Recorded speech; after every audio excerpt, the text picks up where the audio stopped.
தேவனுடைய நாமம் மகிமைப்படுவதாக. வேதத்திலே நாம் வாசிக்கிறோம்.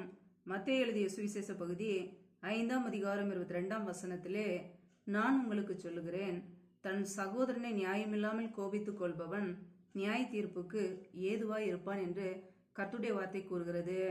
ஆம் பிரியமானவர்களே, தன் சகோதரனை நியாயமில்லாமல் கோபித்துக் கொள்பவன் நியாய தீர்ப்புக்கு ஏதுவாய் இருப்பான் என்று வசனத்திலே வாசிக்கிறோம்.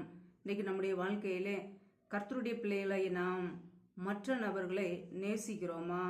உன்னை போல் பிறனையும் நேசி என்று பிரதான கற்பனையாகிய புதிய கற்பனையை இயேசு கிறிஸ்து நமக்கு கொடுத்திருக்கிறார்.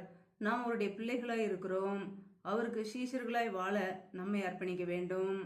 ஒவ்வொரு நாளும் தேவனுக்கு பிரியமுள்ள ஒரு வாழ்க்கை வாழ வேண்டும்.